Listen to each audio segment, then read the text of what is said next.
Mehrunes Dagon, is he the most destructive Daedric Prince of Oblivion? Or is it a mere exaggeration? Hello. This one welcomes you back to the channel. You may be wondering why it is me and not your usual host presenting this video.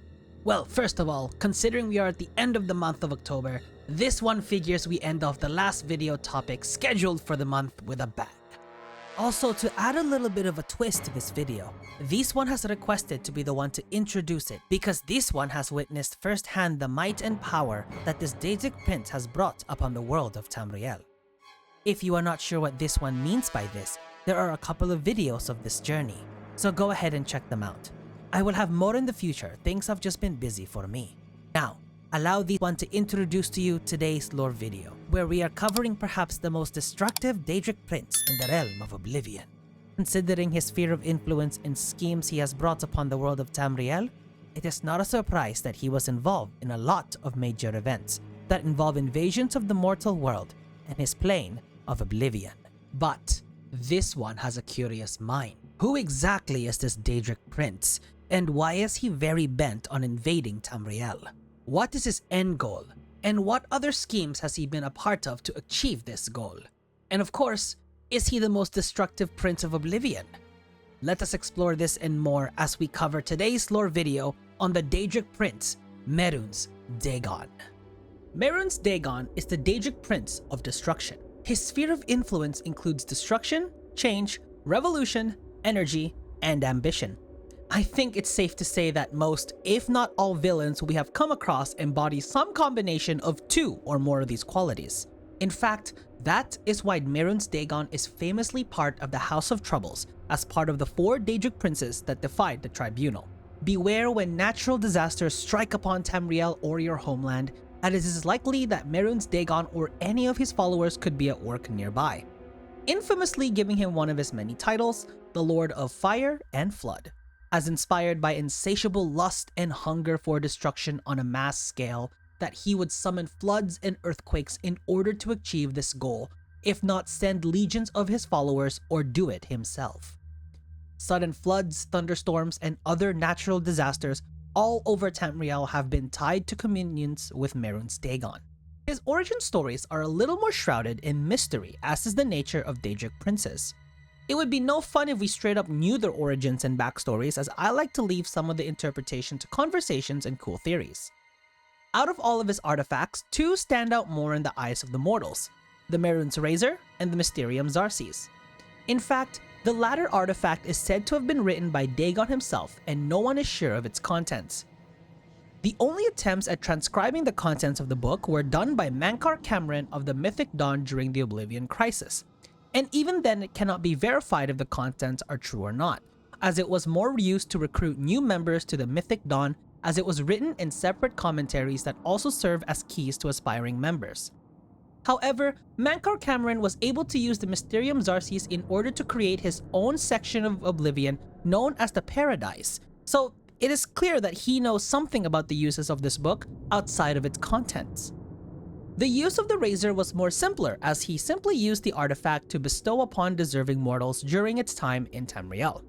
According to his followers, Mehrunes Dagon was created by the Mag-Nagi, a group of spirits created by the architect Magnus to unmake the world of Mundus and what they saw as its flaws. Dagon was created in the bowels of Lig, which is a realm said to be parallel of Tamriel, as originally a spirit of good, imbued with the biggest asset of Oblivion, hope.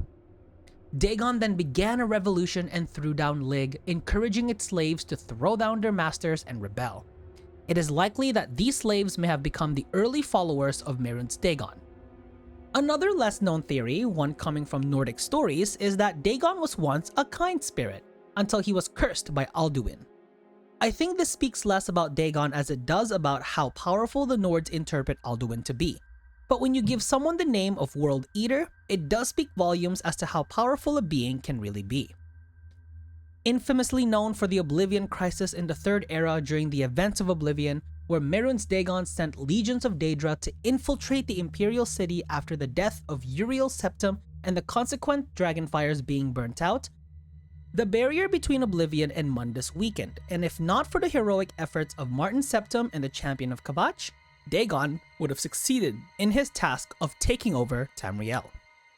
Unlike some Daedric princes, Mehrunes Dagon applies more invasive tactics and displays of power when it comes to interactions with the mortal world, looking to use aggression and force to bend those to his will instead of playing mind games and relying on manipulation to do so, which is a reason why he tends to have more people that follow his will, having both the Mythic Dawn and the Order of the Walking Flame, as well as other cults that have been created in the past, to be his mortal worshippers, as well as the Crimson Oath, which is a group of daedra dedicated to serving Mehrunes Dagon. His penchant for flagrant displays of power makes it no surprise that his cults draw more membership than those of the less conspicuous princes. In fact, because of this boldness in his actions, many of the cultural representations of Mehrunes Dagon have been quite consistent. Most cultures see him as some sort of combination between the following spheres: destruction, ambition, fear, blood, fire, tyrant, disaster, ambition, demonic, and the like. You get the picture. Out of the Daedric princes that this one has delved on, and there are quite a few, Mehrunes Dagon has been the most consistent when it comes to records of him. I think because he is someone who doesn't discriminate on who or what he attacks. Of course, there is one quite amusing perspective, and that is from the Khajiit. They seem to believe him as a destructive kitten, as they believe that he is Mehrunes, a being born from the original spirits of Khajiit mythology, thus making him a kitten, but a rather destructive one. In fact, he seems to be most active when a clear distinguishable power emerges itself and attempts to establish control in all of Tamriel, as much of his involvement in Tamriel throughout its timeline has always been to oppose, overtake, and destroy establishments that have been gathering power. Let's begin with the First Age. In the early days, perhaps in the beginning of the First or predating the First Era, Mehrunes Dagon created a construct known as the Nefarivigam, which housed his most famous artifact, the Mehrunes Razor. Anyone who could pass a trial in this construct would be deemed worthy of equipping the razor. The aliens discovered this and for an unknown amount of time turned away anyone who would attempt this trial. That is until a vampire snuck his way into the nearby alien city of Varsa Balim and caused chaos, infesting it with undead. I think it's unlikely that anyone was able to obtain the razor through this means. Mehrunes then began his invasive ways by attacking Ald Sotha, the first mistake he made as there was one surviving member of that attack, Sotha Sil, who would eventually thwart Mehrunes Dagon and would ascend into godhood. The two eventually came into contact through the creation of the Cold Harbor Compact, which was an agreement that 8 Daedric princes, Dagon included, were not allowed to manifest fully into Tamriel. Naturally, Dagon refused to follow the terms of this contract and eventually fought against Sotha Sil. With the power gained from godhood as well as help from Almalexia and the Clockwork God, Sotha Sil was victorious and Mehrunes Dagon was banished to his realm of the Deadlands. After this, Sotha Sil sealed the link between the Deadlands and Nirn. Of course, this would not stop Mehrunes Dagon because he was able to create his own means of linking the realms together, his Oblivion Gates. Due to his banishment from the battle, the early years of the Second Era was less involved for the Prince of Ambition. However, his displays of power saw multiple cults and followings created in service to Dagon, and would do his bidding whenever they could, such as raiding and attacking the Imperial City. It is also around this time that mortals began to contact Dagon and make deals in order to gain more power and riches in exchange for rather cruel conditions. And these kinds of deals never go the way of the conjurers because I wonder who in Tamriel thinks they can make a deal with a Daedric Prince and get away with it without any consequences. The most popular instance of this was the High Kin Lady Estra, sister-in-law to Queen Irene of the First Aldemari Dominion. She had contacted Dagon and asked for his help in overthrowing the rising power of this dominion. In response, he allowed her to summon daedra and launch massive attacks against this dominion. And while they were able to leave massive amounts of destruction, the plan failed and Estra was killed, with the Oblivion Gates being sealed. Later on in the Second Era, Dagon made an attempt to merge his plane of the Deadlands to another plane of Oblivion, the Fargrave, as well as his first attempt of merging the Deadlands with Nirn. Unfortunately for the prince, both attempts were thwarted due to infighting amongst his ranks, as well as the combined forces of the mortals led by the Vestige, and was once again banished back to his plane of Oblivion. In the first half of the Third Era, Dagon was instrumental in the Imperial Simulacrum through Rhaegar Tharn, who had contacted the prince. After Rhaegar Tharn's successful impersonation of Emperor Uriel's septum, he set his plans into place, greatly weakening the Empire by replacing Imperial guards with fire demons impersonating these guards, as well as promising Dagon the Battle Spire, an important training ground for Imperial battle mages.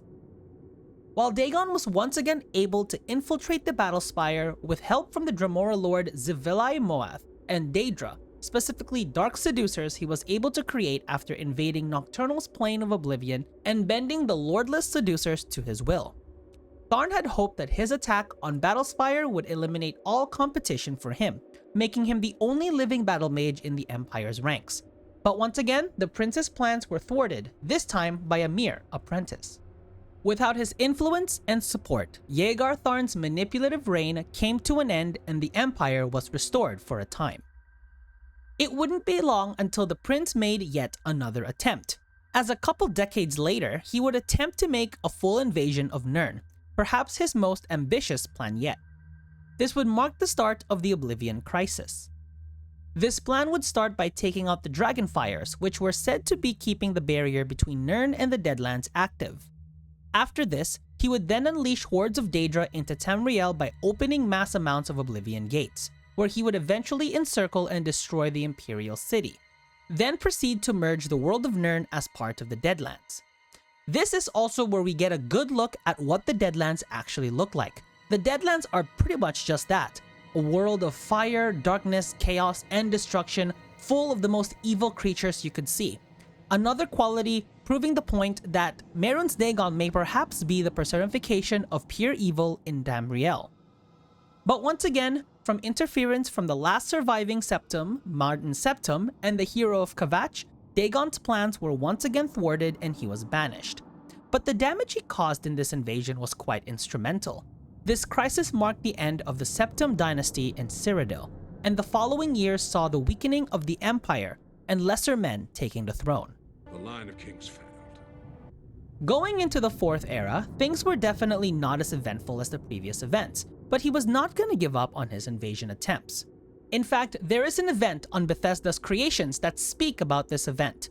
Whether you consider it canon or not, you do have to spend some credits to buy it. I am going to bring it up here because I think it leaves room for some future interpretations of a possible attack from Dagon in the future.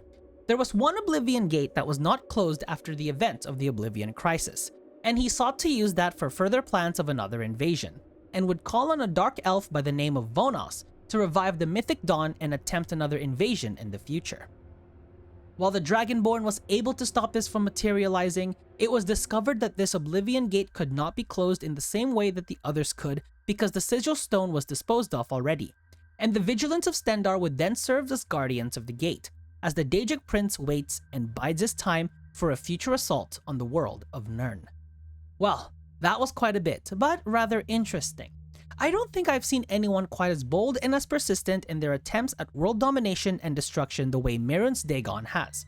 Despite all of his plans and attempts at invasion failing, he was still able to amass hordes of daedra and instill fear and destruction upon the world. He is perhaps one of the most feared Daedric princes amongst the mortals, I guess except for the Khajiit, and is quite interesting to see what future invasions of the prince would look like in future games, perhaps in Elder Scrolls 6. Anyway, if you enjoyed this video, consider leaving it a like and subscribing to the channel. I would greatly appreciate it as this shows that you enjoy these kinds of content and it would help me show it to a wider audience. If there are other topics you'd like me to explore further, let me know in the comment section below. Other than that, I hope you all enjoy your Halloween and I will see you all in the next lore video.